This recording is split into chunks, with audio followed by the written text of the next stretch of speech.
Hey, everybody. Happy Sunday. Here we are, Sunday service on basically March, man. Holy cow, the year has gone by fast. And today we've got a special guest, Noah Hoffman. He was on here last week with Cody Barton. What's up, Noah? How you doing, brother? I'm good. Hey, Pace. Good to see you, man. Yeah, thanks for having me on. Of course, of course. So, guys, today I actually gave Cody the day off. And the reason being is the last couple of Sunday services, he handled them entirely on his own. One of them was my birthday. And another one, I had a little snafu on a mountain, and I was basically a big sissy and asked Cody to fill in for me. And today we're going to jump into some seller finance. We're going to jump into some case study. We're going to jump into some Airbnb.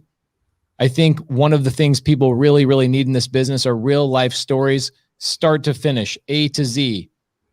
The things that really impact people are not little snippets or little inspirational quotes. It's the things that people say, okay, well, where did the lead come from? Okay, great. Well, how does that work? Okay, well, where does the money go? Okay, where does the money come from? Those types of questions.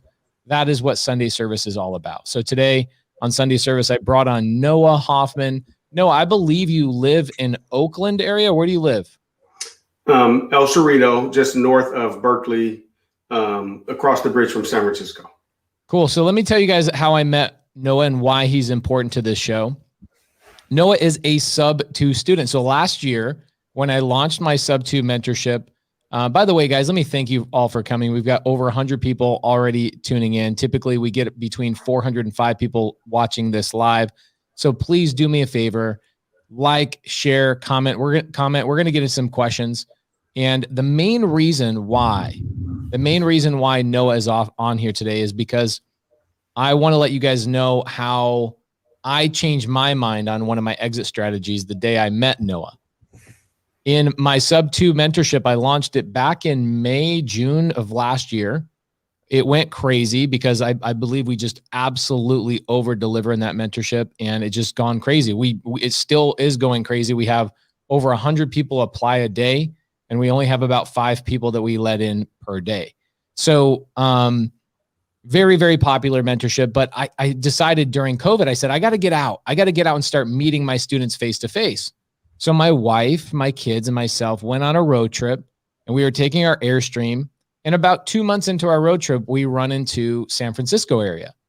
And all of the sub-2 students in the San Francisco area said, hey, Pace, let's get a dinner together. Let's all go hang out. And it was so fun. We had about 70 of the students show up, and basically Ty, who obviously Noah, you know Ty books out a pizza joint on the back patio, totally COVID friendly. It was amazing. We pulled that off during the height of COVID. And then that next day I was making a departure up to Sacramento. And Noah says, hey, would you be willing to get together and do like a smaller meet and greet with like some of the students that weren't able to make it? And I said, absolutely. So Noah hooks it up at a property him and his partner share up in Berkeley, California. And the next day we hung out, and he was talking to me. He said, so what kind of properties are you doing? What kind of houses do you have in the pipeline? I said, well, no, I just bought this property in Vegas. I think I'm going to turn it into a corporate rental.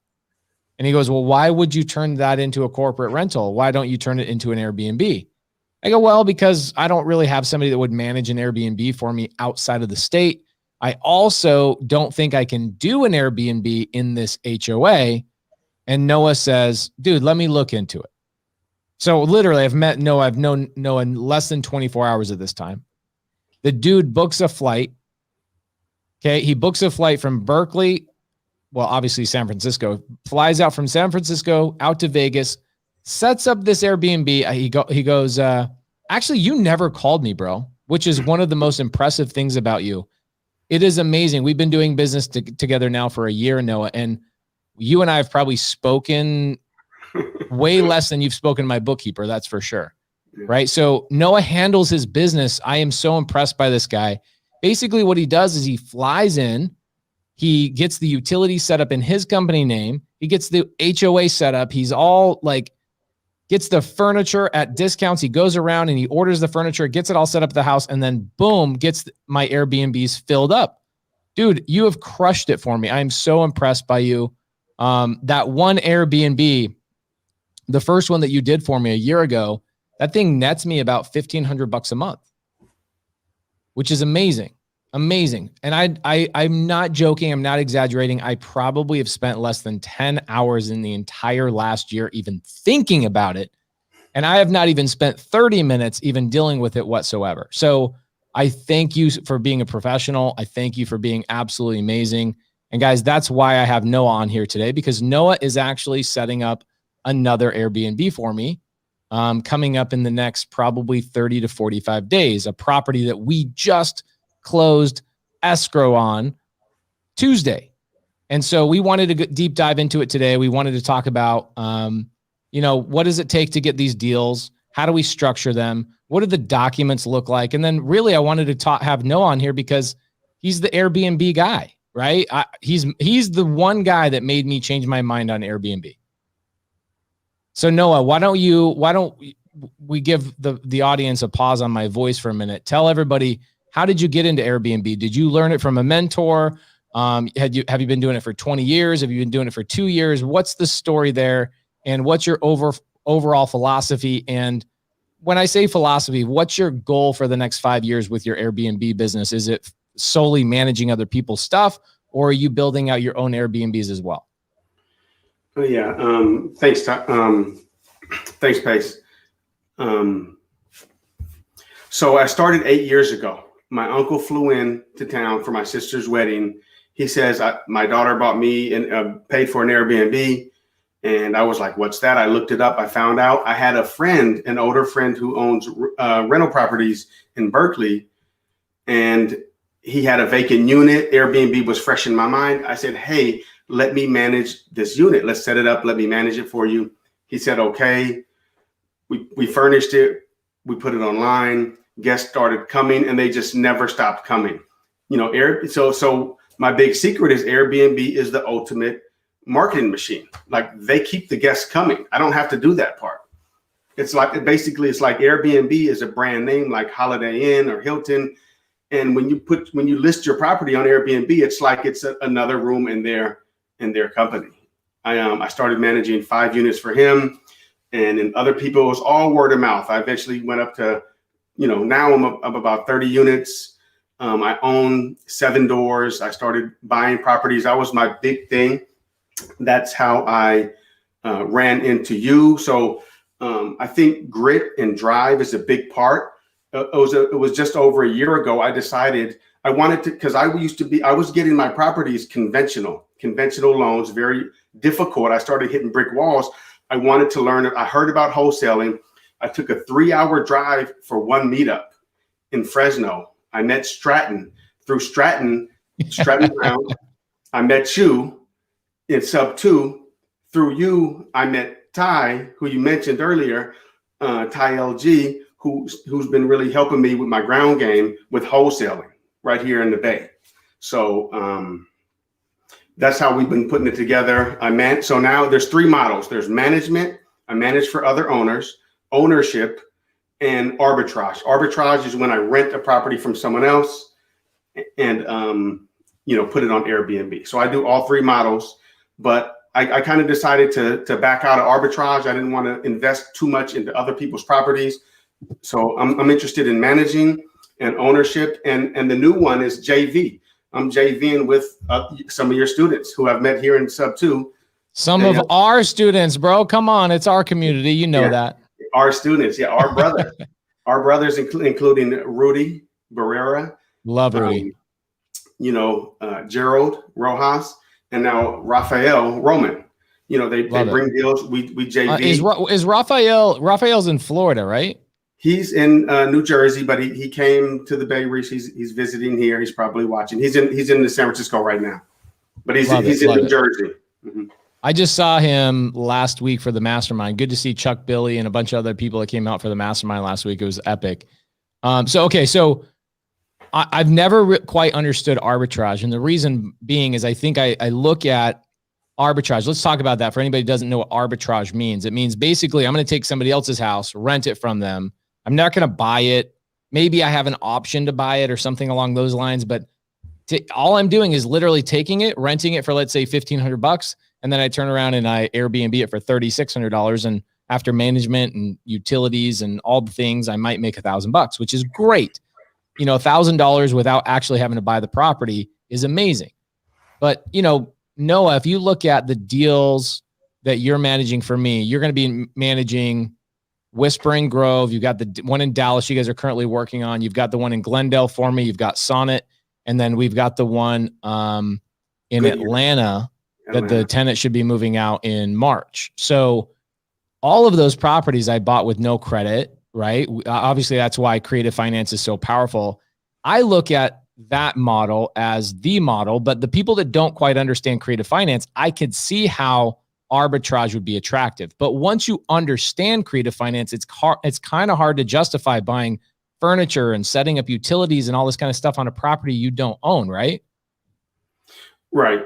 So arbitrage is, I make more money on arbitrage than I do on management, but there's also risk. I have to put, not just risk, I have to upfront capital, you know, 10, 15,000 to get it started. I have to give them 1 month rent plus maybe a half or 1 month of deposit and then furnish it. So arbitrage in the Bay Area, it's least profitable, very slim margins. That's where I learned, though. That's a big part of why I'm doing everything out of town. I had to learn how to manage remotely because the profits were so tight in the Bay Area. Love it. So, guys, we're going to get into a property that I just recently purchased with Cody, my partner, Cody. It came from. Let's talk about where you guys think. Guys, give me some love in the comments. Where do you guys think this lead came from? I want to see you guys guessing. Where did the lead come from? You guys think it's text? Do you think it's cold call? You think it's door knocking? You think it's driving for dollars? Where do you think this lead came from? Let's start from that point. And while I see the comments fill up, then I'll jump in and give the answer. So Noah, for you, you've got a property right now that you're doing for me in Dallas, and we're not going to deep dive on Dallas quite yet. Maybe I'll have you come back on in a month or two after that one's stabilized and going. Oh, Katie Fisher. Look Katie Fisher is in my comments. Katie Fisher is where the lead came from, guys. It's a wholesaler.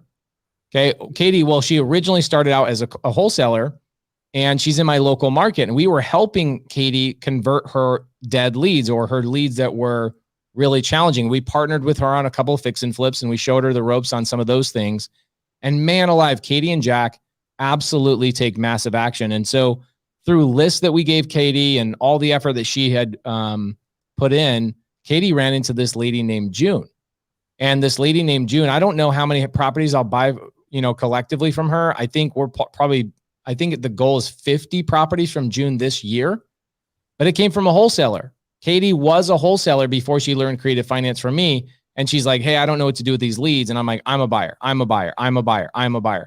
And so she's done a great job. Katie was with me.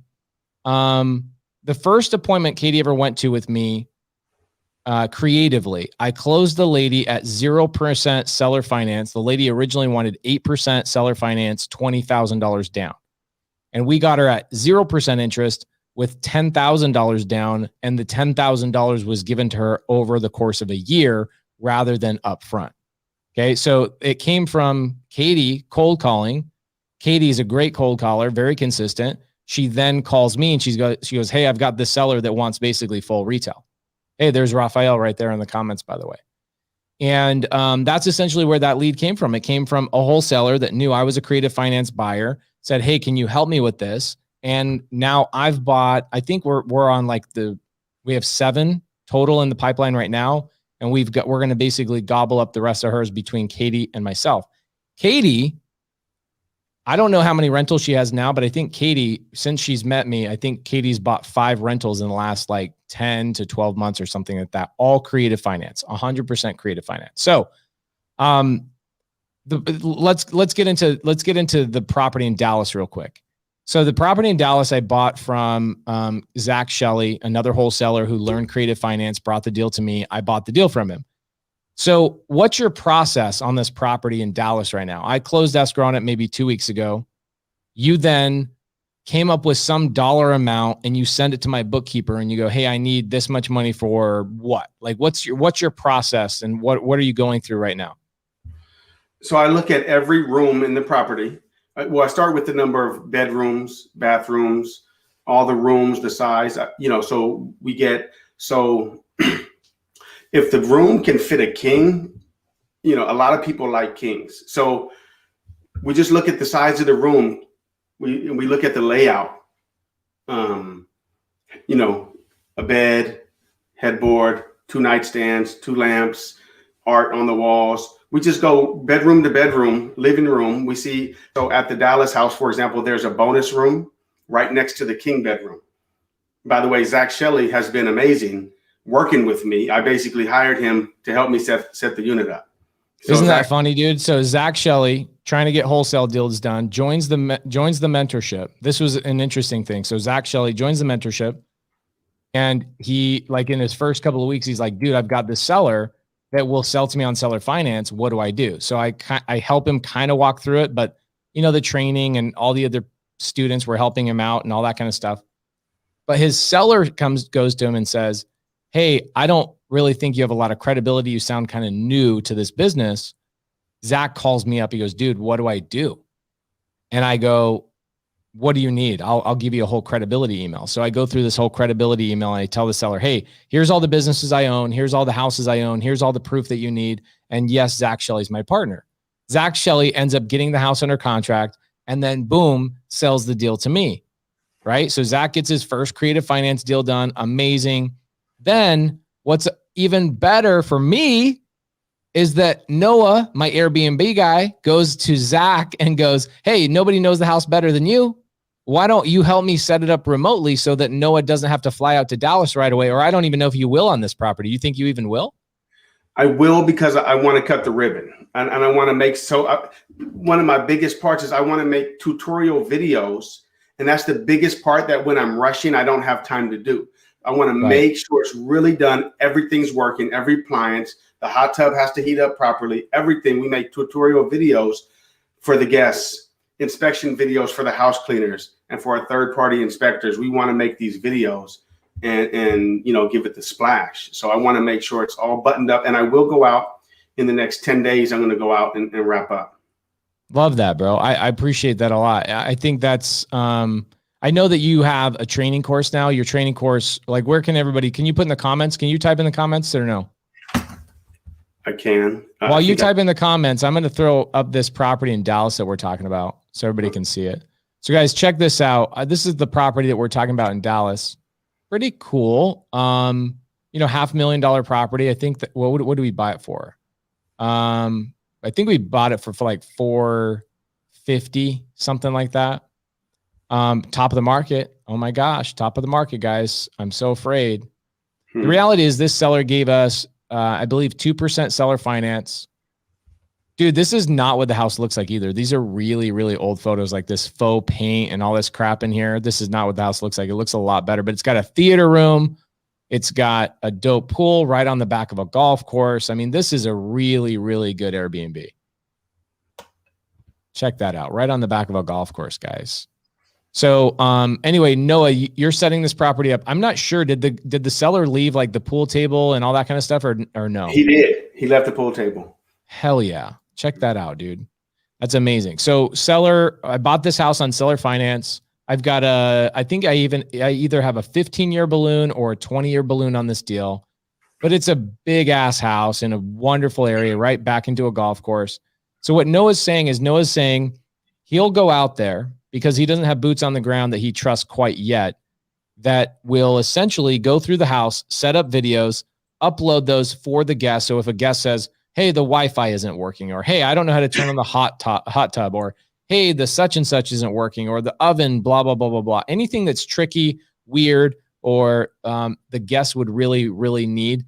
It sounds like you're going out to the property and recording those videos so that my guests on my properties, bro, you're unbelievable. That's so great. I don't have to do any of that. No. You should have 500 freaking houses under management, like in the next couple of years. I will.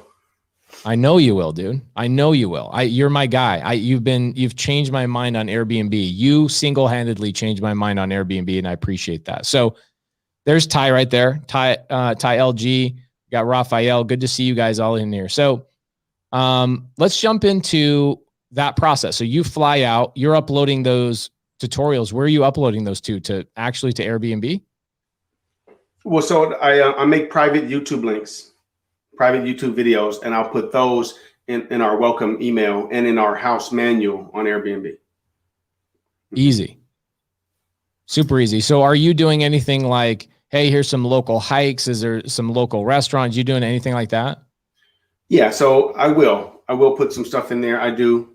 I don't always, but if there are some attractions, I put it in. Freaking love it. Freaking love it. So who's helping you grow, man? Are you got partners? Are you doing this all on your own? Tell me your growth strategy over the next couple of years.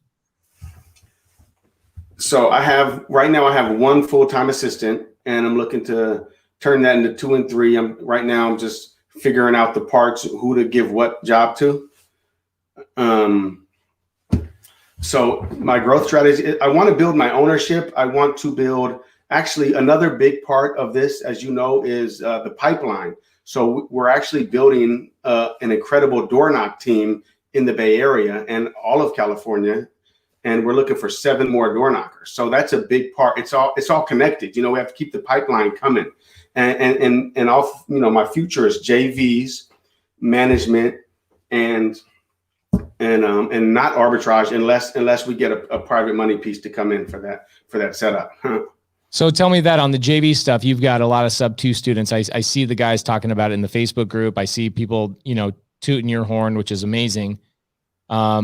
With Raphael, with Rudy, and who's the other guy you're JVing on a deal right now? Gerald Rojas. Gerald, my guy. I freaking love Gerald. So these 3 guys, are they all in California, or where are these houses? 2 are in California. So we have Fresno, Bakersfield, and outside of Atlanta. So love it.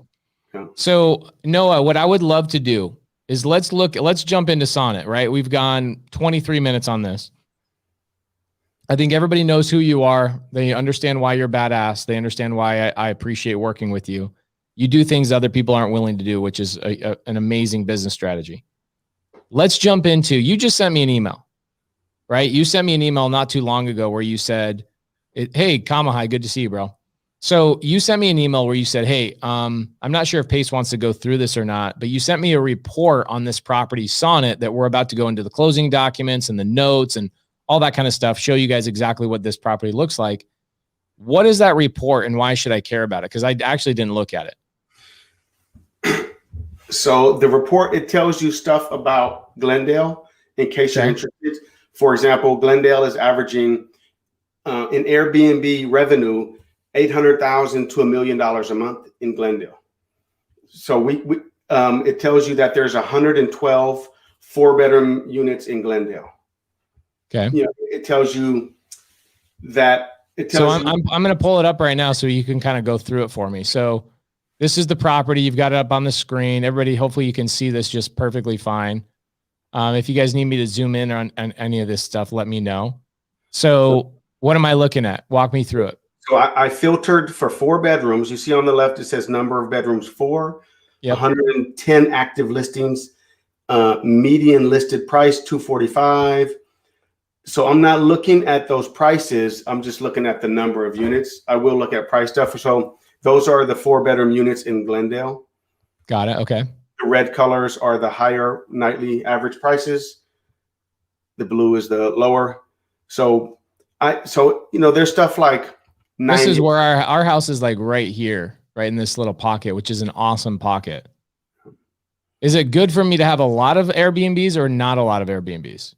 Right in the middle. So if like Phoenix is on fire, like the whole Phoenix metro area. I think it's great. I think once you get into huge numbers, then it can depress the prices a little bit. Like Berkeley has 3,000 units. So so once the numbers go so high, then it could kind of dampen the price point a little bit. So all right, cool. So this shows me my map. All right, so let's go through this real quick. I just want to make sure you guys get to see all this. And I actually don't look at these reports, which is amazing, right? I believe in hiring professionals to take care of things for you so that you can live your life and you can go build other businesses. So Obviously, Noah makes money off of my properties because he does a killer job. But so this is new bookings. What does that mean? So scroll down to the bottom there and see it says March 2021. So people are booking March like crazy right now. Yeah. So we're still in February, but March is getting booked fast. So things are looking good. Basically. Okay. So bookings, crazy, dude. March is crazy. It's through the freaking roof over here. Love it. All right. So this is just bookings. Love it. What is this going to show me? So occupancy, bookings, and cancellations. So it's looking into the future, to see if there's any big changes. And that looks about normal. People only, most 50% of people book with something for the next 30 days. Most people book last minute. So it just tells you kind of what's going on. But you see there's not a big spike in cancellations. Like there probably was a spike a year ago from COVID. Okay. So that's the nightly average. So you see right there, 75th percentile. Yeah. So your property has a pool and a hot tub. So it's going to be on the high end, Love it. Yeah. So is that, okay. So that's price per night, $400 a night. Right. And so, but you see, it goes down too. It goes down to 300. It's like 300 to 500, but some properties have not, there's a lot of people who underprice their units. A lot of amateurs, they think, oh, well, this is how much my house normally rents for. And they underprice. Tons of people underprice. Okay. So we're in the 75th percentile because I've got a pool. I've got a hot tub. I'm in a great area right by the freeway. It's a newer big ass home with big rooms. It's a great house. Actually, a lot of the students from the mastermind have walked through this. Kamahai, I know you and your wife, Tristan, walked through this property specifically. So you guys know how big this house is. So what's this all about? Let's see here. Occupancy. So day of the week. It just shows day of the week trends. Friday and Saturday are the highest. Got it. Okay. So typically right now, are you seeing, it's interesting because the Airbnb that you have for me, in the first one you did for me was in Vegas. Okay. So the first house you did for me was in Vegas, and we had a tenant that rented that property for like 90 days straight, right? She's still there. So the same lady from 10 months ago? That's about 6 months. 6 months. So she's been, holy moly. So she needed a place for 1 month while she looked for a permanent residence, and she's just been too busy working to go find a permanent. So we have all the utilities, all the furniture. So it's just easy for her to stay. Love it. Yeah. Tell her to stay for 10 years, bro. Right. So sometimes, and I call it getting lucky.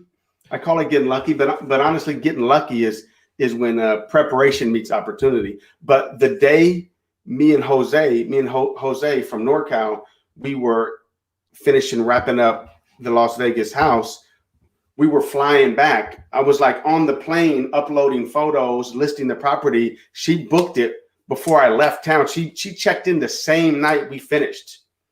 We've had 0 nights vacancy. Bro, that's amazing.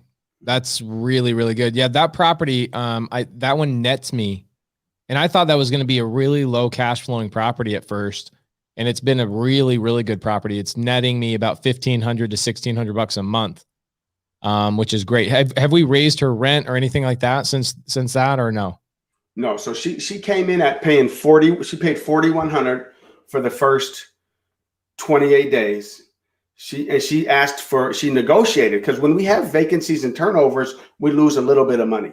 Right. So I wanted to negotiate a little bit. She asked, can she get a deal if we do another month? I think we're at $3,600 a month with her, right? We're at 36 now. Yeah. Cool. So, all right. Awesome. I let her get down from 41 to 38 to 36, and we're not going to let her get any lower than that. So let's see. My question was, are most of your tenants, most of the people coming into your Airbnbs, are they coming in right now, long-term, short-term? Is it just all over the place? Well, so the thing is about the midterm, it is all over the place, to answer your question, but a lot of units, especially in these places, people are coming to work. So Goodyear is doing amazing. Also, we had nurses in there for 3 months, things like that. People come to work. They don't need a 1-year lease and they don't want to buy furniture, but they don't want Right. to stay in a hotel for 2 or 3 months. So this is like the sweet spot in between. So we like those 6 weeks and 5 weeks and 3 week stays, but we sprinkle in the gap. We fill in the gaps with 1 and 2 night guests, 1, 2, 3 night guests. So what is this rainbow chew gum looking graph? So length of stay, 29 days. So you can see here, a lot of people are there. So this looks different than the one I'm normally looking at, but you can just, I have to, let me see here, occupied nights. Oh, I see what it is. So the length of stay, you've got some people, dude, holy crap. You've got a lot of people. The 1 days are really like not even they're non-existent. It looks like the average length of stay is 7 to 24 days. And you've got some pretty good 3 to 4 days, pretty long, it's long-term stuff, which is great. Yeah. So this is what you're showing me. This report is primarily just for Glendale as a whole, right? Right.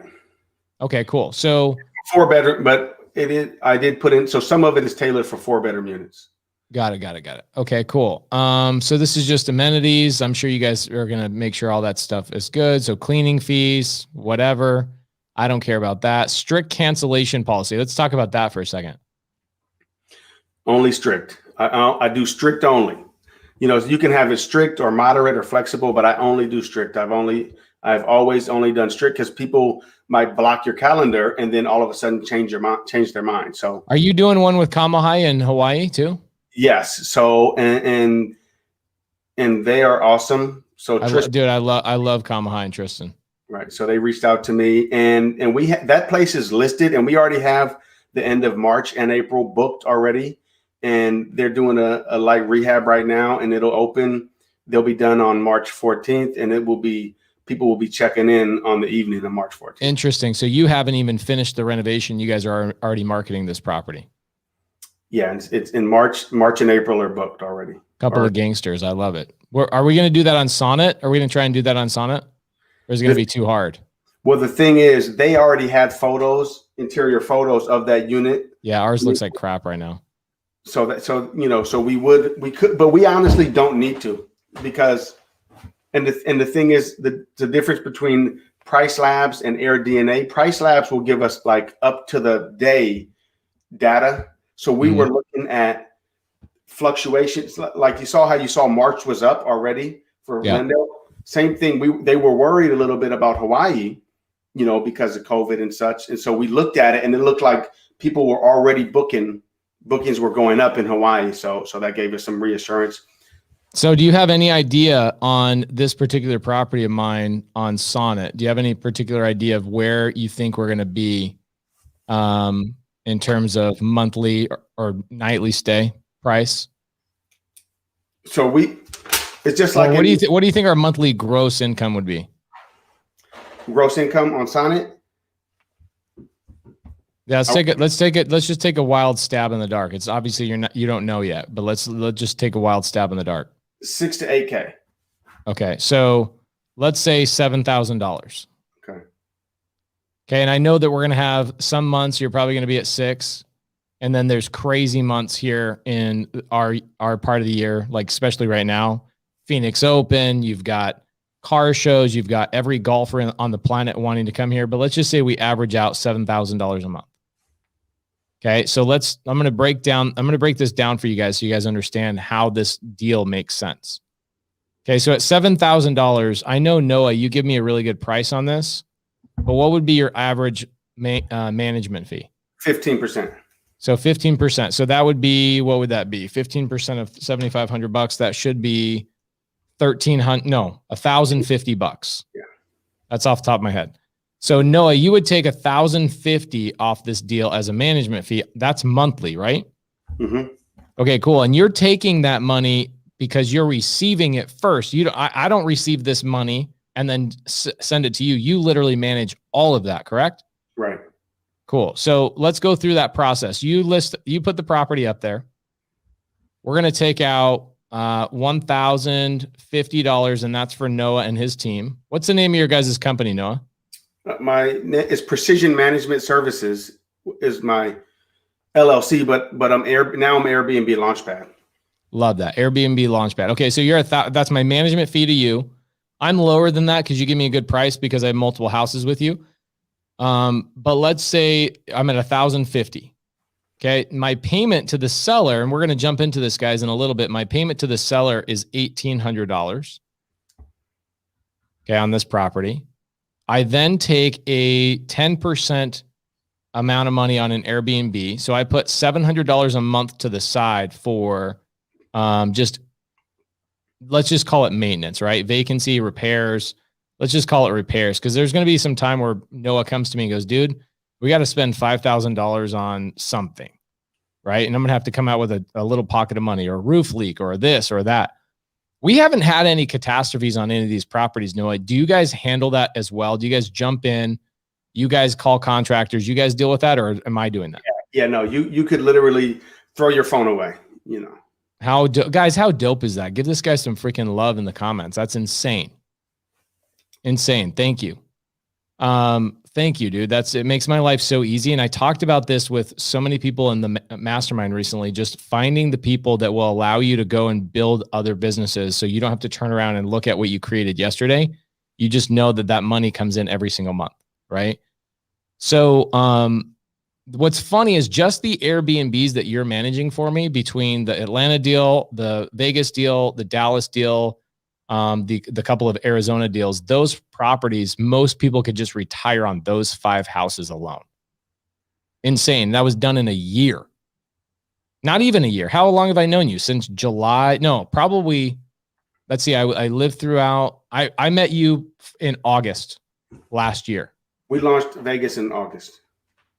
So I've known you since August. So August to September, September to October, October to November, November to December, December to January. Bro, I've known you 6 months. In 6 months, we got enough properties that somebody could completely retire off of the income. Insane. Now, I want to go spend $500 on sushi dinner, so this probably won't let me retire, but let's just look at it. So $700 in repairs, I would just say 10%. A good thing on an Airbnb. Do you have any rule of thumb, Noah? Is it 5 to 10% of your monthly income should go to that? Just like an oopsie bank account, something like that? Yeah, I could say 5%. Okay, 5%. All right. So at 5%, we're at $350 a month.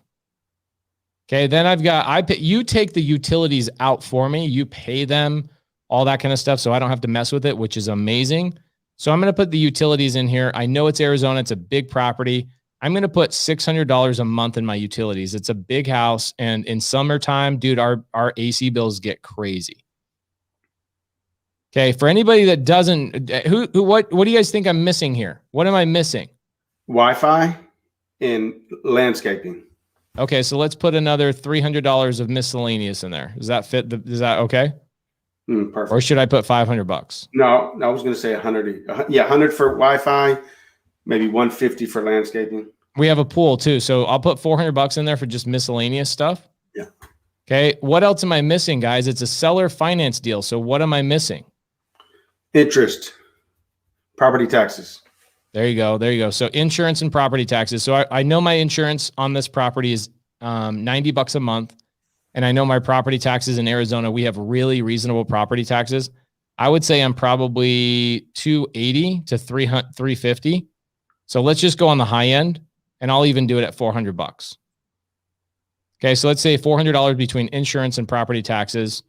That is out of my PITI. That's just my taxes and insurance. So we'll just do TI. What else am I missing? Am I missing anything else? So cleaning is a pass-through expense. Yeah, because you charge them. You charge the tenant for that, right? Right. Okay, so Horacio says furniture and repairs, but bro, I already got that on here. So that basically gives me about $4,100 a year in furniture repairs and house repairs and stuff like that. I think that's probably good enough, wouldn't you say? Noah, what are your thoughts? It is a big house, so maybe we could bump it up a little bit. Okay, so we'll bump that up a little bit. Cool. So he's saying repairs. Let's go to $500 a month. That means $6,000 a year. Do you think that covers any repairs or furniture replacement, stuff like that? I think so. Okay, cool. One thing we're missing, guys, is I have a private lender on here, which we're going to go through here in just a couple of minutes. I have a private lender on here that gave me $70,000 to do this deal. Okay, so let's go through this real quick, and I'll break down the terms with the private lender. So we're at $1,050. Somebody's already faster than me. I can guarantee you. Darren Talcott probably already has the number already figured out. So we're at 1,050, 1,800, 1,100 between those two. And then we're another $800. All right. So that's $4,750 a month. Okay. So that's a negative $4,750 on my costs so far. Right. And if I'm bringing in an average of $7,000 a month, now my management fee is lower than this, but this is just kind of an average management fee, guys. So I would be making more money than this, but I'm just going to help you guys understand this. So $7,000 a month, that means I'm making $2,250 a month before my cost of capital if Noah was charging me full price. Okay. So if I've got cost of capital, let's see, my cost of capital at $70,000 times point divided by 12. My payment to my private lender on this deal is $583 a month. So my net, can everybody agree that this is net? Is there anything we're missing here? My net on this deal is $2,250, subtract 583, $1,667. Now, again, couple things I want to point out. Noah's management fee for me is a little bit lower. We also kind of went middle of the road.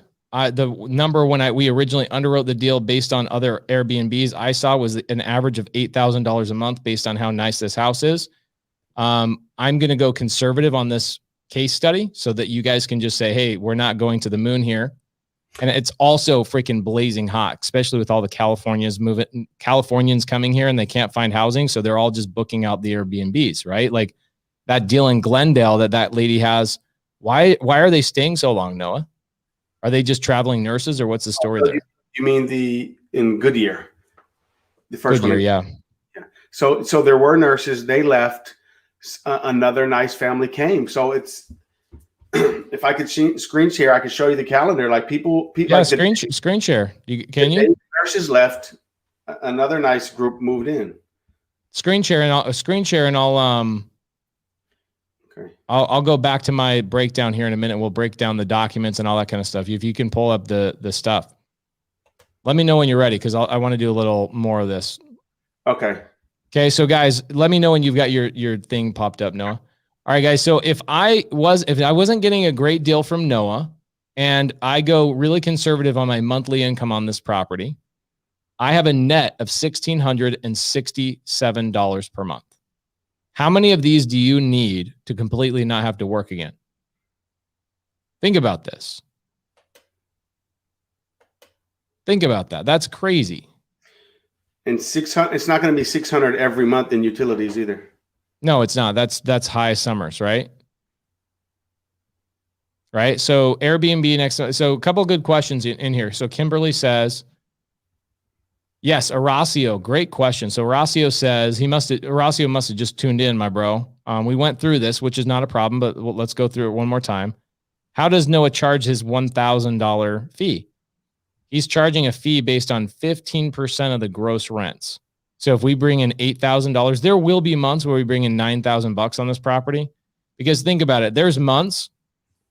The average price on this house goes anywhere between. Sorry about that. The average price on this home goes about $350 to $500 a month, or $500 a day. And if you look at that times a 30-day rolling average, you're looking at anywhere between $10,000 to $15,000 in income. You can see how conservative we're being on this deal by saying it's only going to be $7,000. And I looked at it and I thought I was being conservative $8,000. So we're being ultra conservative at $7,000. So on this management fee, if you're a brand new client to Noah, you're going to get a 15% charge. Noah, I've talked to other Airbnb's people, which is why I never wanted to do Airbnb before. And they all charge I've seen guys charging as much as 30% of rents. Yeah. I've seen a lot of people charging 20, and you're giving me a mad homie hookup. So anybody in here, are you charging me an initial fee, Noah? Which I don't mind if you are. Are you charging me an initial fee? I don't know. A $2,000 setup fee. Okay, cool. I don't even know, which is great, right? So what you're doing, Noah, you got that sheet? Oh, you mean the screen share? Yeah. So what's happening with Noah is Noah literally, I'll show you guys some of the emails. My bookkeeper will go, hey, Noah's asking for money. And I go, amazing. I'm so glad Noah did not involve me because Noah knows how busy I am. So he'll reach out to my bookkeeper. Let's check it out. Noah and Tony. Let's see if I can do a little screen share on some of this stuff. I see there it is. Waterview Parkway. I don't know if you have the management fee set up in here on your sheet, your Excel sheet. I would if I was giving what we haven't launched the Waterview yet, but I have so I didn't I didn't put that on there on yours. Okay, well, when you send over a report to somebody's bookkeeping, you'll have a $2,000 setup fee, right? Yes. Cool, which is incredibly amazing because the way I look at it is I go, dude, either A, you're flying in, or B, you're getting somebody boots on the ground. You're getting furniture at a way lower cost than I ever could, which is crazy to me. It's crazy to me how good of a job you do on that stuff. All right, so what are you showing us right now? Oh, can you see my screen? Yeah, I can see it. Okay, so let's see here. So this was the nurse. You see the nurses? Yeah. You see it says 49 nights? Yeah. Originally they were going to stay longer, but they had to change their plans. And so they're leaving here on March 2nd. And you see other people are jumping right in. Love that. So how many days did we miss? 1 day here and 1 day here. So wow. March 2nd and 13th are going to be vacant. And even when I'm vacant, so you can see, February was booked. I think, let's see here. I think it was vacant the 1st. So this was January. Let's go to December. So this was December, and we were probably vacant the first 3 days we went live. Got it. Yeah. So I really haven't had any vacancy on that property in Goodyear. No, 3 days. About 3 days. Yeah. Love it. Okay. So, yeah, very cool, dude. That's amazing. So this property that's the property I bought that from Tristan Trenberth, one of our students here in Phoenix. That was a lady that was in pre-foreclosure, and I bought that deal from Tristan. It was his first deal ever. Not just first creative deal, it was his first deal of all time. And then he went forward and did another sub 2, and then he went and moved into his own sub 2. So he started cranking out. He had done 3 within like 30, 60 days, something like that, which is really awesome. But let's pull up Waterview. So let me do you guys finalize this real quick. So if we go through this, you guys can see that I didn't use any of my own money, and I'll pull up the documents. You guys can see the note. You can see the investor. We're going to pull that up here in a second. And on a very, very conservative basis, if I was just getting the regular charge he's doing, not using any of my own money, we're making on a very conservative basis $1,600 to $67. There's going to be months, especially when we hit that $10,000 to $15,000 mark on Sonnet, that we will probably make somewhere between $8,000 to $10,000 net on an aggressive basis. Okay. So I think overall for the whole year, what we're going to end up doing is we're going to be somewhere around that $3,000 mark per month net. Okay. So if I'm making that much money on a deal, did I use my own credit? No, I did not use my own credit. I'll show you guys how that worked out. Did not use our own credit. We got a 2% seller carry.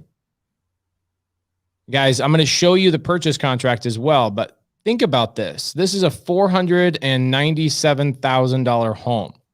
If I was going to do this from a traditional purchase, a traditional purchase investment loan, how much money would I have to put as a down payment? And what would be my credit report or my credit score that I would need in order to get this deal put together? How much money? And I would have to obviously get a loan. So here's the other question. I've got one question. How much of a down payment? Question number 2, what would be my percentage on that loan? And then 3, what would be my minimum credit score to just buy the house? Who has a guess on that? Let's talk about that. And while I have you guys filling in your answers for this, I'm going to see if we got any good questions in here. Okay. John says, do you advertise that you do any COVID type of cleaning, Noah? Yes. So Airbnb has a box you can check that says you make sure everything is sanitized properly. Airbnb has their own COVID checklist for cleaning. So we just print that, we give it to the cleaners, make sure they're following it. Love it. Okay. Love it. Guys, I'm loving the answers coming in because there's a couple of people that are some people are like way off and some people are right on target. So I love seeing where you guys think you would be. Interesting. Deanna, 3 to 5% down payment. So then remember, this is not owner occupied. I'm not living in the property. I have to get an investment loan, unfortunately. It's non-owner occupied. That changes what type of loan, what types of loans I can go out and get. Okay.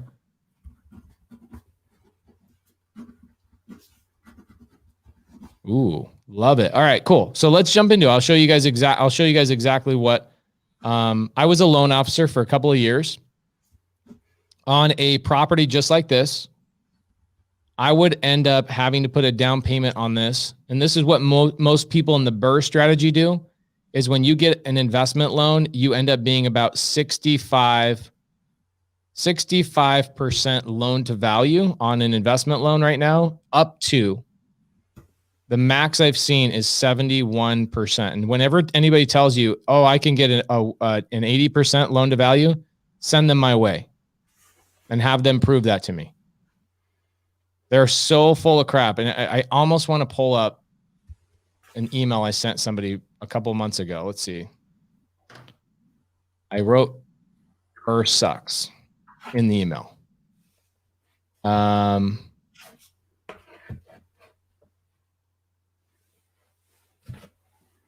it's so good. I get these people that come to me and they go, lemon loan.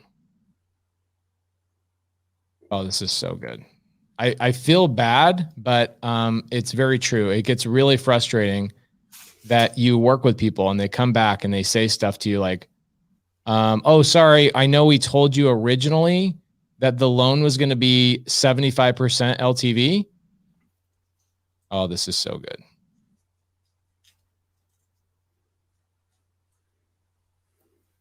Oh my gosh. I'm a little bit rude on stuff like this after I feel like I've been manipulated. So I'm going to pop this out to you guys. This is truly how every one of these BRRRR strategy loans goes. And when people are like, oh, BRRRR's amazing, you can get 80% loan to value. No, you can't. Show me, tell me, give me somebody that says they can do this and have them actually do it. Check this email out. This is too good. So I've got a property that we are in the middle of doing a BRRRR strategy on. Basically, I send him an email, or he sends me an email. He says, hey, Pace, this is October 20th of 2020, so this is fresh in my mind. This is why you guys have been seeing me on Instagram talking so much trash about BRRRR. He says, after I have attached a letter of intent for your information, being that we are revamping our long-term product and we are 45 days expecting rates to come in even lower, I've attached that we can do for you right now. 75% loan to value, cash out, 5.375% interest. So guys, look at that. This is what he's saying he can do. 75% loan to value. So that means I would have to put 25% down and they would give me 5.375. Okay. So I said, my email was, hopefully this isn't a bait and switch is what I actually wrote him. And he goes, no bait and switch. We really do these types of deals. I go, okay, so you guys really do these deals, or is this bait and switch? That's where he replied. So he comes back to me after he's pulled my credit. Check this out. This is after he's pulled my credit, which I have a great credit score, all that kind of stuff. He then comes back to me. Check this out. I got to take this off of blue, unfortunately. Let's click down here. So he says to me, where is this bad boy? Right here. Boom. This is a couple of days later. This term sheet sets the terms and conditions in which blah, blah, blah, blah, blah, blah, blah. Total loan amount to be maximum 224. So now not to exceed 70% loan to value. So now he's already dropped at 5%. They ended up dropping this to 61%. Okay. 61%. Check it out. Rate 7.99% interest only. Estimated lender fees, origination fee, closing doc fee, all this crap that doesn't even include closing costs to go through a title company. So I come back and I wrote him a big long email. Was not happy. I said, ouch, not interested in another interest only loan. So sorry, man. Thank you for taking the time to put this together. How are you guys funding people right now if you don't have an amortized product? This is why I think BRRRR strategy is garbage. Lenders say they can do things, and then when it comes down to it, the product changes. Let me know when you have a product that can work and will not change during the middle of the process. No offense. I know my email will be read differently than my tone. I appreciate you tremendously. Thank you so much, but this is not what we spoke about. Go back to the first email. You wrote this. Hey, Morby, it's been a while since we last connected. Do you have any investment properties you need financing on? We now offer fix and flip loans up to 80%. Check this out. This is what he says. 80% loan to value with rates as low as 5.625. Drop me a line if there's anything I can help you with. Now you're saying the product is not available. That is called bait and switch. Respectfully, this is why creative finance dominates the BRRRR. Lenders are really just marketers. So guys, I'm not a fan of the BRRRR, because if I was going to go with the BRRRR strategy, that is one of the most respected lenders in my town. Okay.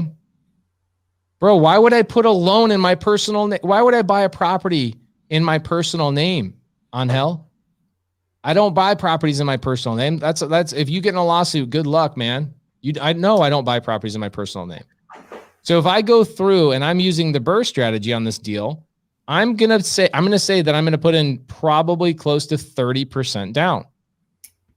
Okay. Think about this, guys. When you're going out and you want to go buy an investment property, not buying it creatively, 30% down on $500,000 is $150,000 down payment. $150,000 down payment. Then my loan type that I'm going to end up getting, the best case scenario, this was just a couple months ago, is 5.6% interest. Okay. People that teach the BRRRR strategy to put it in your own personal name, those guys, it's a garbage method. It's garbage. What we ended up putting down on this deal, let me pull it up and see if we can find that. And then we'll get into Noah, a little bit more Noah stuff. What we ended up putting down on this property is, I think we ended up putting down less than 2% on this deal. Let's pull up Sonnet's purchase price or contract. Sonnet contract, here it is. Boom. All right, everybody can see this contract. I'm going to zoom in on it. Okay, so check it out. December 31st, there it is. Purchase price $475. Close of escrow January 1st, January 11th, sorry. So we just recently closed on it. Let's go through this, and here's the additional terms. We ended up having a seller finance addendum on this deal as well, but check it out. How much money what percent did I end up putting down on this deal, guys? Somebody do the math for us. There's my down payment on a $475,000 purchase. The seller's carrying the note at $465. Right? So here's my note. My interest rate on that note is right here, 2%. And I'll get into this 5-year balloon here in just a second so you guys understand this balloon, because it's a little confusing. So the seller's giving me Buy in your personal name, bro. Okay, so Angel, this is why people that do the BRRRR strategy have, you get into lawsuits. You have a problem. Guess what they do? When you deed a property from your personal name to an LLC, you now no longer have, what do you guys not have when you do that? All my students that know better, what do you lose when you take your deed from your personal name and you deed it to an LLC? What happens? What do you lose? Tell Angel why that's not a great idea. It's a horrible idea, in fact. In fact, I have a tenant suing me on a property right now. There you go, Tech. You know, anonymity. You guys know the drill. Do you guys think it's a good idea to buy a property in your personal name and then deed it to an LLC? Or deed it to a land trust or anything? No, you lose all anonymity. So I have a tenant right now that's suing us for pain and heartache. She's had multiple issues with previous landlords in the past. We just won the lawsuit, but now she's suing us civilly. But guess what? She has no idea who I am. She has no idea who I am. She's not going to go on my YouTube channel. She's not going to go on my Facebook. She's not going to find me anywhere. You look up my LLCs, you look up anything, you can't find out who I am. However, if you go on public record and you find out that I deeded the property in my personal name to an LLC, now you know exactly who owns that property. So you lose all anonymity. And that's super important for guys that have hundreds of properties. You do not want that. Absolutely not. Never, ever, ever want that. Right. So Medium Wave Dave says, might as well be walking around handing out your PIN code. So no, it is not a good idea to do that. A lot of my students understand that. Okay. So we bought this property for $465.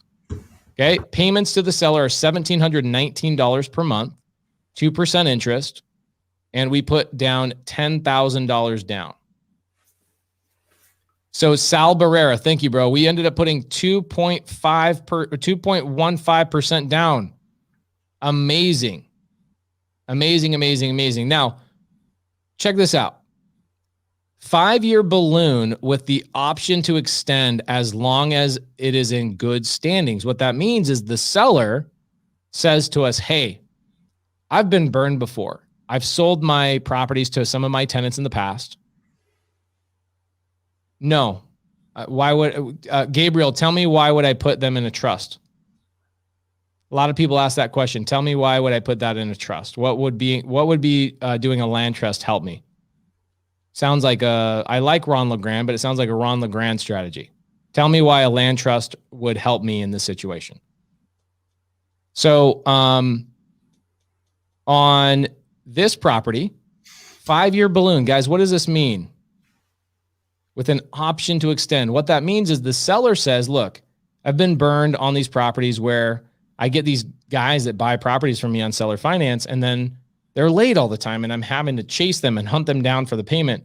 So as long as you guys are on time all the time, I will continually push the balloon out every 5 years. We'll keep going and keep going and keep going and keep going. So all I have to do is be in good standing, and I continually push this out to a full 30-year term. Does that make sense to everybody? Hopefully that does. So let's go back to that screen a little bit earlier. If I was going to buy this property with conventional financing, I would have had to put down with conventional.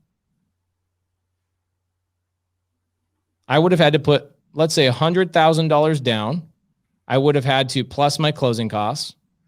$100,000 down. I would have probably had to have a 660 credit score, which I have a higher credit score than that, but I really don't use my credit other than getting Amexes and stuff like that. So you get a conventional loan, $100,000 down payment. Holy moly. This is why so many people have a hard time buying properties. Like, where do you get $100,000 down payment plus the $70,000 it costs to do the furnishings and the repairs and the remodel and all that stuff?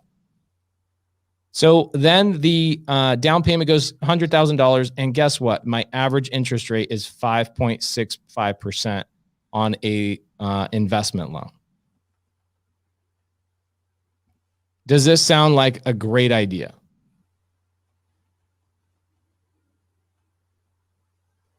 Okay, so Gabriel says, I was talking about when you sell the sub 2, how do you give the new owner some privilege and keep it under our company name? I don't quite understand the question, Gabriel. I'm sure it's a really good question, but I'd love to talk about that a little bit more.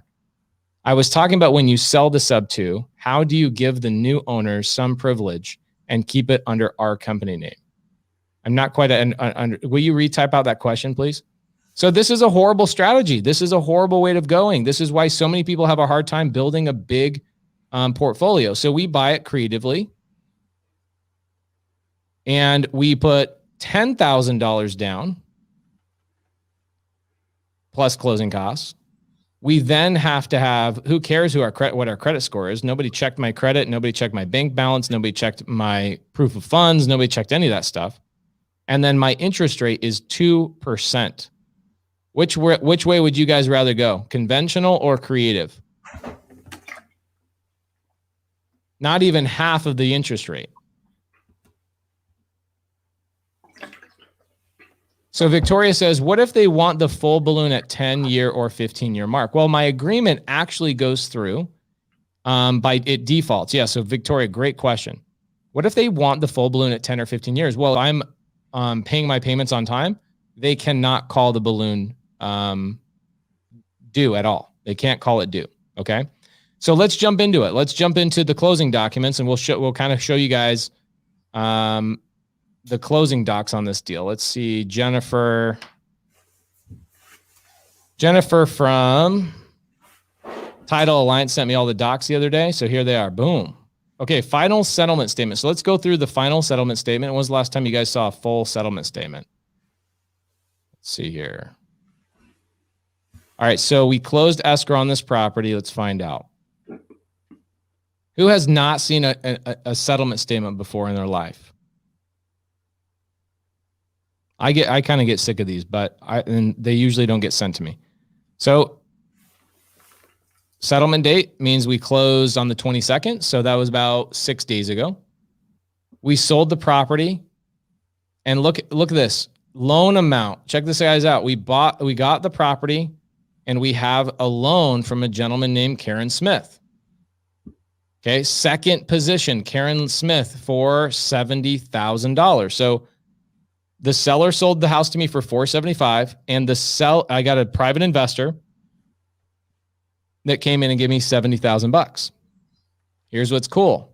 The $70,000 paid for my closing costs. I didn't even have to pay for closing costs on this deal. Okay. So if you go all the way down, look at all these costs. This is why, guys, check this out. This is why it's great to own a title company. I actually own this title company. Owner's policy, I got paid on that. Escrow fee, I got paid on that. Lender's policy, I got paid on that. Prepaid hold open, I got paid on that. Okay. All of these things I get paid on. Every one of these I actually make money on as the owner of Title Alliance. I am actually an owner. And check it out. Look at this. We actually prepaid our first payment to Karen Smith with his own money. How cool is that?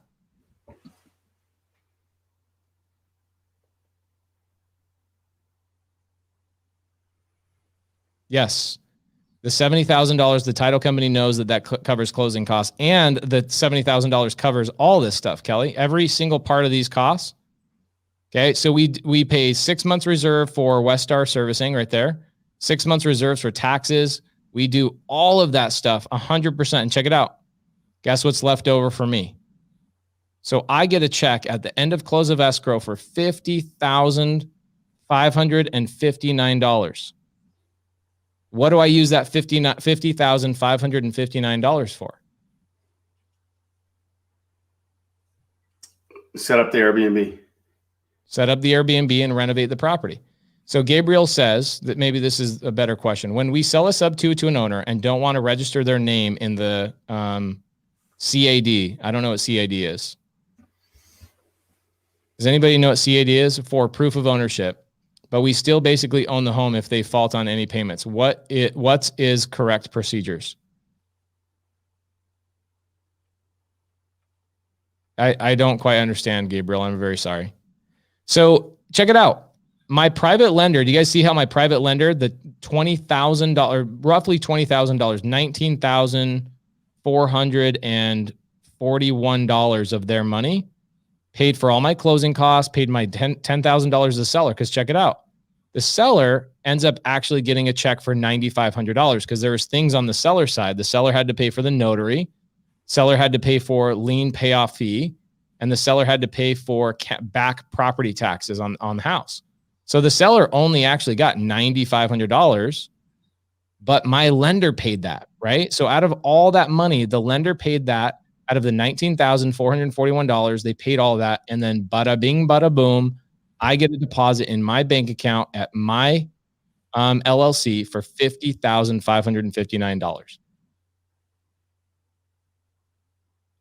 If you guys want to get a copy of the settlement statement, Kelly on my team is actually giving it to you guys so you guys can go through and look at it.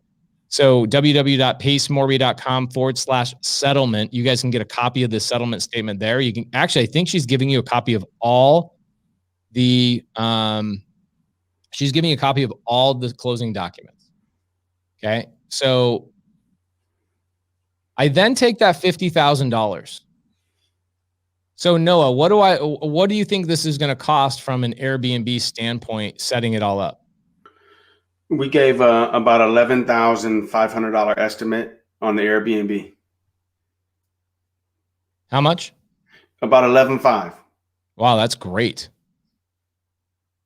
$11,500, huh? Because there's already built-in range, stove. There's some appliances already there. Mm-hmm. So, and because you guys are rehabbing it now, you know, we're just furniture, digital locks, things like that, you know, the bedding, you know, all the basics. Hey, Donovan Richard, good catch on that. I was thinking she was talking about a land contract, not a land trust. So no, we used to do a lot of lease options. I would say that, why would the seller sell their property using creative finance? Omar, that's a great question. Do you want me to go through that story real quick? This is an interesting thing because the question that Omar is asking, it tells me every time somebody asks me that question, it automatically tells me I know they're not a student of mine. And then I automatically know they're just learning about creative finance. Okay. Which great. It's a great question that we got to go through all the time because I had a team a couple of years ago where I had a girl on my team. Her name's Anna, and she was doing sales for me. She was having a hard time understanding. She's like, I can't grasp this. I can't close. I don't know why I can't close these sellers. And it came down to her not understanding what we deliver to the seller. So Omar, let me ask you a question. Why wouldn't she sell to me on seller finance? Why wouldn't she? The reality, she sold the property to me for full price. So she sold it to me. The house value was $490 and needed a little bit of a rehab. I bought it from her for $475,000 with no commissions, no nothing. She's going to get $475,000 plus she's going to get a 2% interest over 30 years. Okay. So she's going to get way, bro, we all live in a very competitive market. San Diego, are you kidding me? San Diego is not as competitive as Phoenix. I can guarantee you that. I would love to go out to San Diego and hang out with you, and we'll do some deals together. Phoenix is by far, every guru on planet Earth is here in Phoenix. Okay. So $475,000. Look, here's the number one reason why a seller would sell to me on seller finance is I gave them full price, right? If they sold their house on the market right now, let's go through that real quick. If the seller sold their house on the market right now, Omar, they would end up getting, because the house does need a renovation, we're going through and renovating the house. The seller is going to go through a couple options, okay? Seller one has to go through and renovate. So let's go through a market option. They're probably going to have to list the property for about $440 in an as-is condition, and you take out 10% for realtor commissions, closing costs, Benzo repairs, all the stuff, home warranties, etc. That seller is going to walk away with $396,000 in their pocket. Oops, my bad. I forgot to put this on the screen. Sorry about that. So if the seller lists the property in an as-is condition at $440, so Michael Pudlow, I would reach out to one of my students. Okay, so you're not a student of mine. I can almost guarantee that with that question. My students know the answer to that because we record all of our calls with our sellers, and my students can go see exactly how I've closed these. Like, Noah, how many calls have you watched me make to sellers? Hundreds? 100. Yeah, hundreds. So Michael, I would touch base with some of my students because I would love to talk about that, but I'm running out of time. I've got another 15 minutes or so I got to wrap this up as fast as possible. Reach out, Michael, just tell everybody what market you're in and you'll have students of mine that will help reach out and help you out. Okay. Mike Higgins says, step 1, join our tribe. Yes, 100%. You can join the tribe. So check it out. So 440, Omar, great question. What you tell me, Omar, if you're still on here, why would the seller sell to me for $475? They get $10,000 in their pocket. They don't have to list it. They don't have to go through a real estate agent. They don't have to do any of that stuff. Okay. None of that. And they actually, over time, on a $475,000 amortized loan, over time, they'll probably end up getting about they'll get closer to $700,000. So the seller's actually going to make $700,000 over the term of this deal. Why would they sell to me for $396? You tell me why, number one, why a seller would sell to you on seller finance.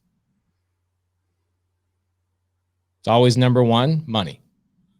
Always number one. Seller finance dominates any other way for them to make any money. We pay them way more money. They give us the terms that we need in order to give them the price that they want.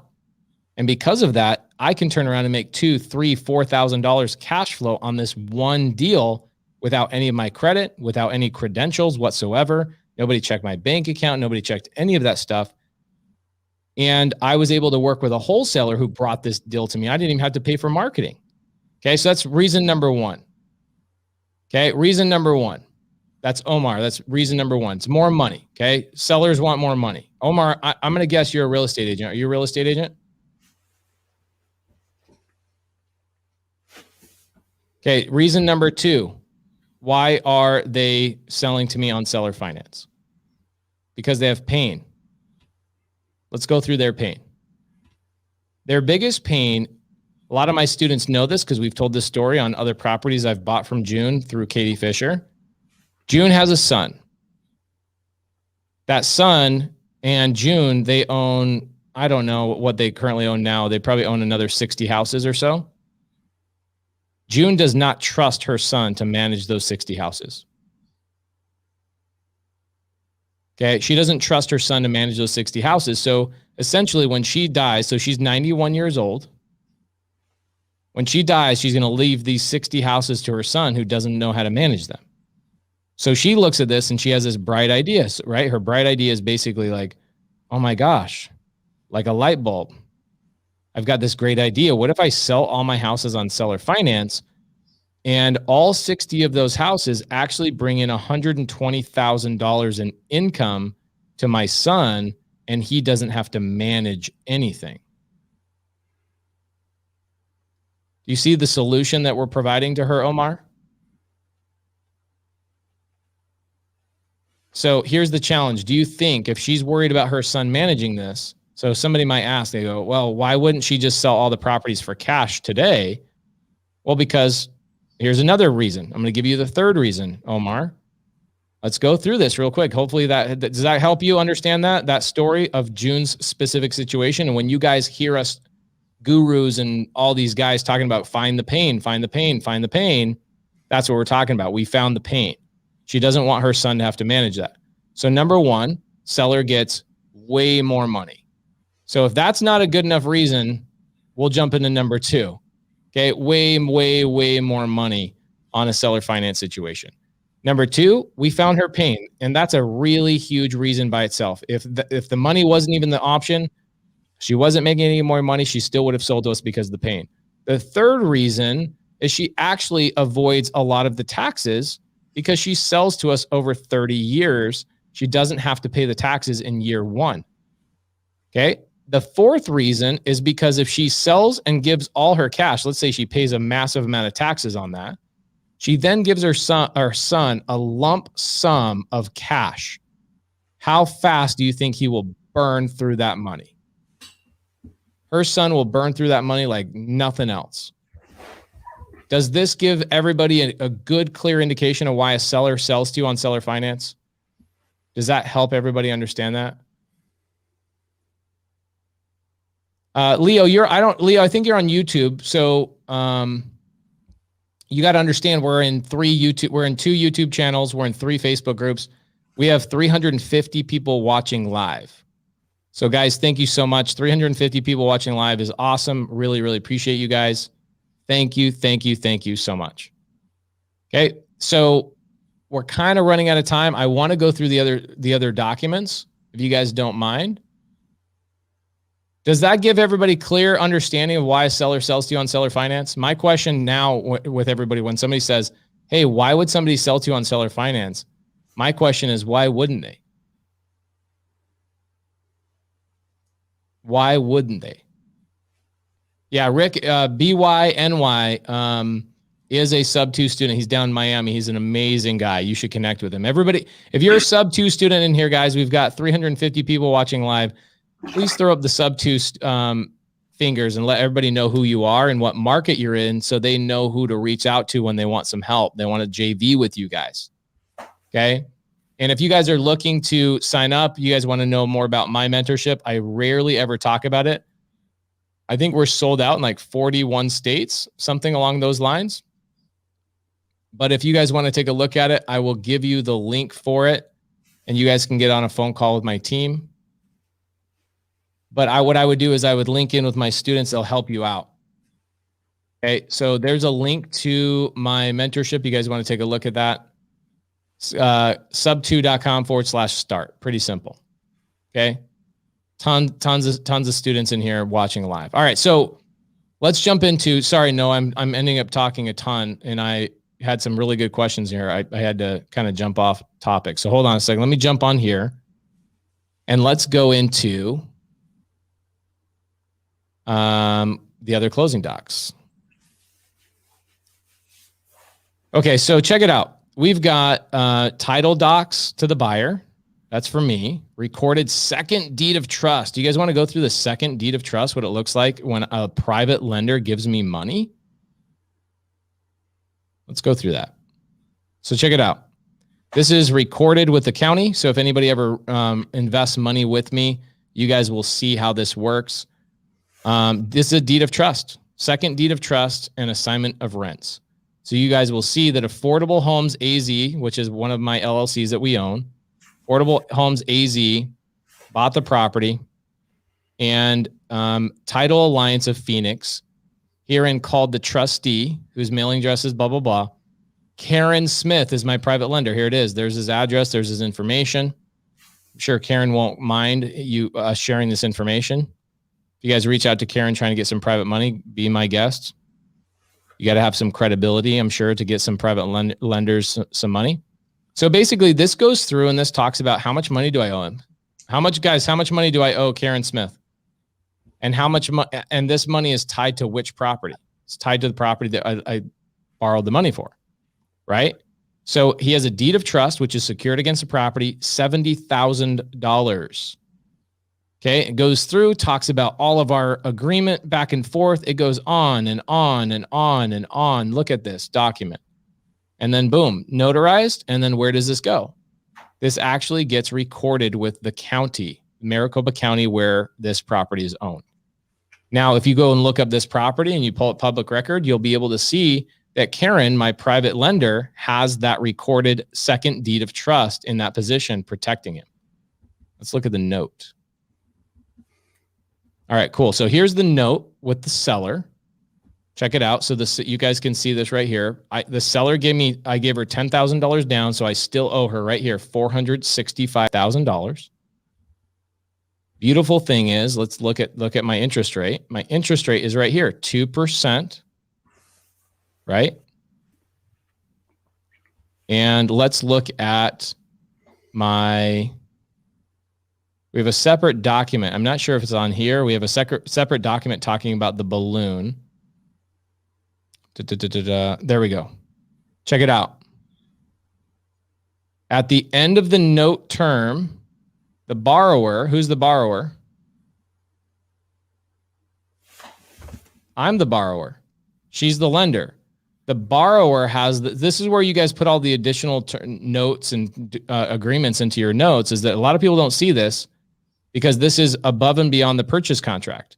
This is where you put all the additional terms in, right? So you look at this and it says 5 years from the date of closing.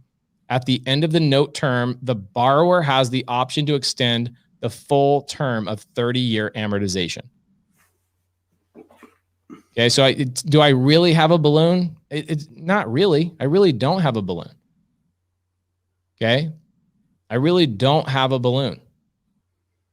Pretty cool. So on this deal, my payment is $1,700 a month to that lender, and that will go for 30 years. I don't think I will ever sell this property. We'll keep this house for forever. It's a great house. I mean, by the end of the year, the property is probably going to be worth $600,000 the way the market is going. It's crazy. So if you guys want to get a copy of these documents, let me pop Noah back on here. If you guys want to get a copy of these documents, go to, there's a link there. I think it's pacemorby.com/settlement. And we give you these documents for free, just so you guys can see. I'm kind of on this wavelength right now where I'm kind of sick of all these young kids coming into this space talking about wholesale and all this kind of stuff, and they're actually not doing deals, and they're selling coaching courses. So I'm actually on this little wavelength where I'm calling these guys out and saying, show your HUDs. And I'm getting shirts printed that say HUD up or shut up. Show us your settlement statements or don't talk. Don't throw out inspirational quotes all day long if you're not doing deals. If you are doing deals, then you should teach people. You should have a coaching program. You should, get paid for your time and your experience. But if you're not doing deals, stop teaching people. So if you guys want to see the settlement statement, you want to see what all this stuff looks like, you want to see what the note and the deed of trust and all that kind of stuff looks like, download it. Go to where is it? pacemorby.com/settlement. You guys can download all those documents for free. Kevin Cho says, who? Dude, I could go on for hours. I could go on for hours about guys. All right. So,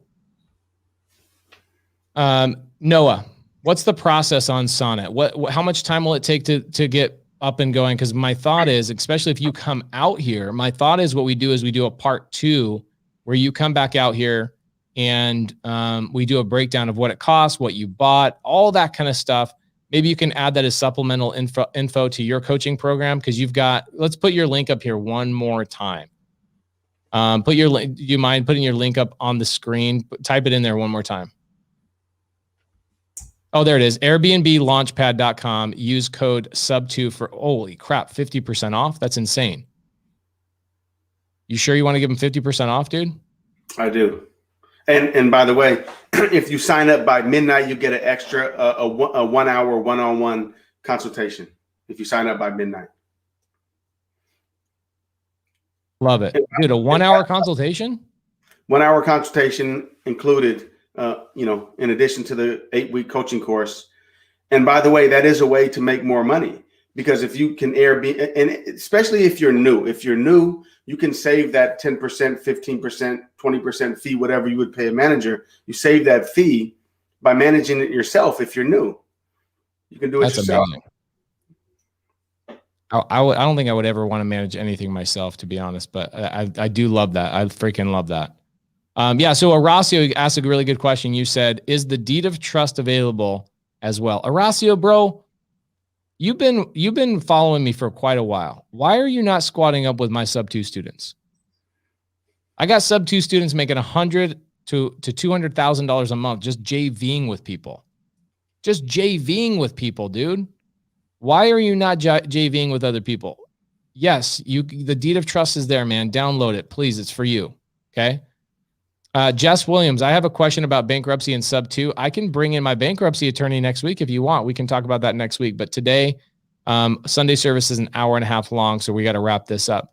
Noah, bro, thank you so much for coming in here. Let me just shout you out one more time, because I'm going to have you come back in here at some point coming up. Let's see where her thing is. She's got it right here. Kelly's great. Do more deals like this and learn about Airbnb from the pro. I do, guys, I agree. Noah Hoffman is the pro. He is the dude. I'm going to use this guy, my partner, Cody. He's like, this Noah guy sounds too good to be true. And I go, get on the phone with him. You tell me if he's too good to be true. Look at my P&Ls. Tell me if he's too good to be true. Bro, I appreciate you tremendously. You're a consummate professional. And I can't thank you enough for being here tonight with me and giving value to everybody else. We've had We're down under 300 live viewers now, but at one point we had 350 people that showed up for you 2 weeks in a row, man. Thank you so much. Thank you, Pace. I owe a lot to you, and I appreciate you. Hey, that's what we do. We do deals together. I want to run with people that are also running, and I appreciate you. You jumped on it.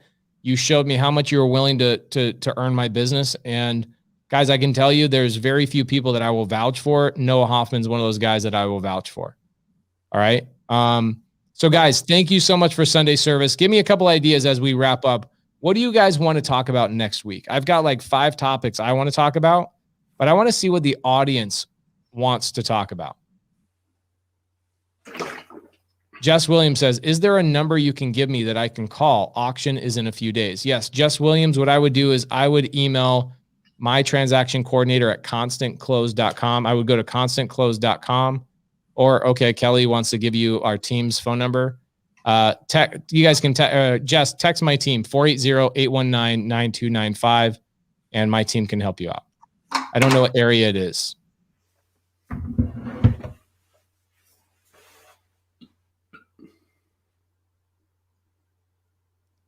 Horacio, what part of Texas are you in, man? I got a bunch of students in Texas. I'll give you my students in Texas. Where are you at? Jess Williams, if it's in Vegas and the seller's interested in sub 2, I'm a buyer for it. That'll be another property for Noah to manage for me. Reach out to my team, please. Horacio, what city in Texas are you in? The coupon code is not working. Can you let us know the coupon code again? The coupon code is PACE.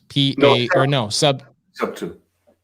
Sub 2. The coupon code is sub 2, Gabriel.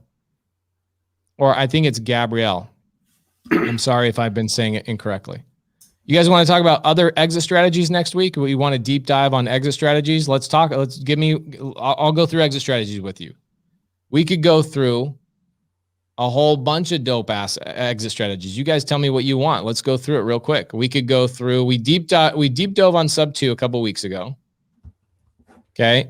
We just kind of did seller finance, even though we could go deeper on seller finance. We could go through more of the paperwork. That's for sure. We could do lease options. We could do novation agreements, but I like keeping novation agreements inside my mentorship. It's something that you can't find anywhere. Noah, did you know? I just found out. We just tallied up the number. Did you know that our students, just in the last 9 months of the mentorship, have done $3 million in profit on novation agreements, just from the students I've been able to track that have done novation agreements in the last 8-9 months? I had no idea, but I know Chuck Billy and Ty LG just signed another novation agreement. I think it was yesterday. Crazy. The first novation agreement that was done in the mentorship, it was DJ Martin for $88,000. So dope. So we could do novations. We could do note investing. We could do subtail. If you guys want to talk about subtail, we could talk about let's say group homes. If you guys want to talk about group homes, we could talk about corporate rentals. We could talk about Section 8. That's an exit strategy. We could talk about a whole bunch of stuff. So you guys tell me what you want to talk about. Gabriel Rosa, I think you just need to go back a couple of weeks. So John Cantanzaro, that is correct. Novation agreement is something that's been around for a very long time, but I would say I'm probably the only person out there talking about it and doing it. So I probably won't talk about novation agreements on Sunday service. I'll keep that kind of inside my mentorship. If you want to work with some of my students, just say what area you're in, and my students will reach out to you and talk about what a novation agreement is and help them or help you. But what I want my students to do is I want my students helping people and JVing with them and making money. And recession-proof investing through Section 8. Angel, I love you, man, but you like the burr strategy, so I don't know if I want to take your topic. I just Section 8 my townhome in Maryland, making $1,000 a month. She moves in tomorrow. That's amazing. Okay, so Glenn says 3-6 7.8. Okay, so I'm not going to talk about, let's see, lease options. All right, let's do lease options. We'll do lease options next week, guys. Topic is next week, we will talk about lease options. We'll deep dive. We'll talk about some of my case studies, properties we've done recently, and we'll deep dive on that kind of stuff. Bro, Noah, you're the freaking man, dude. All praises to you. Thank you, brother. I appreciate you guys. Have a great night. We'll see you guys next week. We'll be talking about lease options.